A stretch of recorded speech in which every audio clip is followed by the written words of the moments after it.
And that was the chairman, the national chairman of the opposition NDC, Johnson Mahama, speaking here on Campaign Trail on Hot Edition. We are joined on the line now by the communications director for the governing NPP, Richard Ahiagba. Good evening to you, sir. Thank you for joining us. Thank you very much. General, what do you make of the message Jane Naana Opoku put out? There were some shades for the NPP and Dr. Bawumia as well, you know. Yes, I think, thank you very much for the opportunity to be here. I listened to their program yesterday in and out. I'm in a Juso trying to replace our MP who has passed away. But much of everything they said, for me, didn't amount to anything new. It's just the same old group of people trying to pretend as though they are new. They're the same old people who messed this country's economy up without any extenuating circumstances to induce the hardship they put us through. The magnitude of hardship the NDC brought upon us as people is unprecedented. Today we have difficulties, but the reasons for the difficulties we have today is not quite what we went through under the NDC. So for them, they are talkers, they are not doers. And for that, yesterday they grouped to talk again, but I can guarantee you, for their record, they are not doers and they can't do anything, or they will not do any of the things they said. Now, interesting about General Opoku-Agyemang's comment about NPP going into the voters' market with looters' money and the rest of things that he's talking about. I think that is a first-class reckless statement by a seasoned politician like him. Very reckless statement. Democracy is not about vote buying. If we see that happening anywhere, we must condemn it. We must continuously improve our system to make it reflect a true will of the people to select who their leaders ought to be. So to stand on such a high podium and promote the idea or even create the impression that it's okay or a political party is invested in any such thing, I think is that the first-class reckless statement of this for the public that he's made, and I think that he needs not make such statements again. Number two, he talked about, I don't know if you played that one, but he was mentioning about how is it that their party needed to pay attention and not start sharing positions and things like that even before they win the election, which I know they won't. Just tells you the state of mind of the NDC. They are not about the people. They are not about governance. They are coming, as the Supreme Court judge says, one is to create, loot, and share. That is what the NDC has always been about. I've been around long enough to see their first government under Rawlings and what happened under John Mahama and Professor John Evans at the Mills. We saw an unprecedented rot under them. And so they are setting up to fleece this country once again. And that's what you see even before they had any remote opportunity to access power. They have decided to be sharing among themselves, positioning themselves for the spoils of this country. And we believe that this is evidence, it's a sneak peek that the country must see and stay away from the NDC. They are not an option. They shouldn't be an option for Ghanaians. And in December, we should show them that we will not give them this country to fleece again. Ms. Ahiagba, are you describing the statement by Mahama as reckless because it is untrue, or you think that probably you're not happy that he used that platform? I know you mentioned certainly that he used that platform to say that. I am saying that General Opoku-Agyemang is a seasoned politician. We admire him. He's been in this business for quite a long time. And for him to create the impression that it's okay, somehow, that's what a political party, the standing of New Patriotic Party, is going to buy votes. It is coming with looters' money. So you're denying that? I'm saying that. What is the evidence of what he's saying? That is, we're going to the voters' market with looters' money. That's the most reckless statement of anybody in his standing to make. You're saying so it's not necessarily that I like it or I don't like it. Yes, we've heard about people paying transportation for people, which it is done across But to say that people are going to buy votes with looters' money, I think is a reckless statement. So, That statement cannot be accepted to be normal. It's not acceptable. We shouldn't encourage it, at least not from somebody in his standing. You still haven't answered the question. You're saying it is not true that the NPP is going to buy votes come December 7. You're saying it's not true. But what's the evidence? The thing has not happened. What is the evidence? So that's not something you're going to do. Is there evidence of the looters' money he's talking about? Does he have? Does he know an account created in any bank so or I'm anywhere asking you're saying that this is a looters' money we are going to use to buy votes? It's so the most reckless statement. I think we should be clear about that. The thing has not happened. There's no evidence of anything something like that happening, and he's putting that idea out there. For what reason? And I'm saying that anybody, any odd person can do it, but not someone in his standing. He's been the beginning of this Fourth Republic. He's been there. So he is a senior, seasoned politician. I think that's most unfortunate he made that comment. Okay, so I would take it that you don't want to answer that question directly, but I want to take you back. As in whether your question. I don't know which other direct way do you want to answer. Let's just move on. You talk about the fact that the NDC messed up the country and is the same old party that wants to come back, but the party is also accusing you of being the same, and is the reason that party feels that a lot of Ghanaians are equally disappointed. Inflation, I know inflation has gone down, but it reached over 50%. Yeah.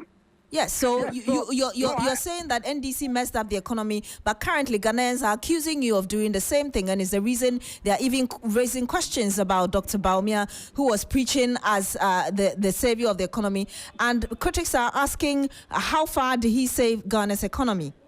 Yeah, certainly. I mean, I think I answered your question, except you want to ask the question. So you like direct answers. So the point earlier on I was making to you is that, yes, we are in a difficult situation, but the reasons we are here, okay, are quite different, are quite compelling, are ones that you can trace to the rest of the world, that almost every economy in this world is struggling.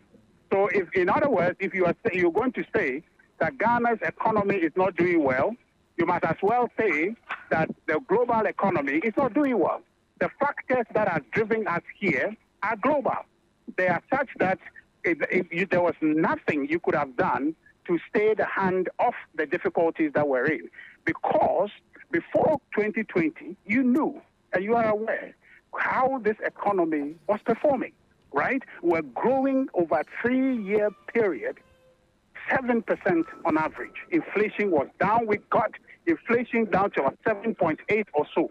Before, in 2020, before this phenomenon of the COVID situation started to take everything out of balance, and then was exacerbated in 2022 by the Russia-Ukraine war. Those are realities. Those are things that didn't happen when NDC messed this economy up and took us to IMF.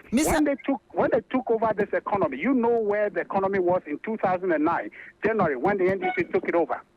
Okay, our debt at the time was about 9.5 billion when the NDC took up. I don't think you want us to go into the debt because we know how much we owe now because we are over 500 billion. I'm quite comfortable, except you don't have time. I'm quite comfortable to debate the debt matter of this country. You've added more debt. You would admit that. It's not. You see, our debt has gone up. Factors that led to that can't be explained. I'm telling you that the singular or the twin factors of COVID and Russia-Ukraine, you would agree, except that people are political convenience, people are not agreeing to the fact. There is no denying the fact that the global economy, Ghana's economy, has never been the same from when COVID happened. Mr. Agyemang, I want you to hold your breath there. I just want you to hold on. We also do have on the line with us Deputy General Secretary of the NDC, Mustapha Gbande. Good evening to you, sir. Thank you for joining us on Hot Edition. Good evening, and thank you for having me. You've heard Richard Agyemang there, essentially saying that the NDC cannot be trusted to be given the country again because you messed up the country before the NPP took over. And the reason Ghana is in its current hardship, as it were, can be explained. Yours, probably you just literally messed up the country. How do you respond to that? Thank you, and good evening to my brother on the other side. I must commend him because he's into a very difficult job as a communication director when he has witnessed experienced the level of recklessness, the heightened level of corruption, the level at which even young appointees have been seen and known to be dissipating state resources at places where they can destroy, they are destroying. In fact, as recent as their own presidential primaries, Dr. Mahmoud Bawumia was seen bribing even regional executives with pickups. It is not NDC that is saying it. It is their own NPP people who have said it, other aspirants who were running the race with the vice president, who have exposed the vice president, who claim he is not corrupt. Yet, 6 years being in power as a vice president, when the MPP is running to the rooftop, that there was COVID and all sort of things, the economy was down, a vice president has such money to that magnitude to bribe delegates. And Ahagba is denying vote buying.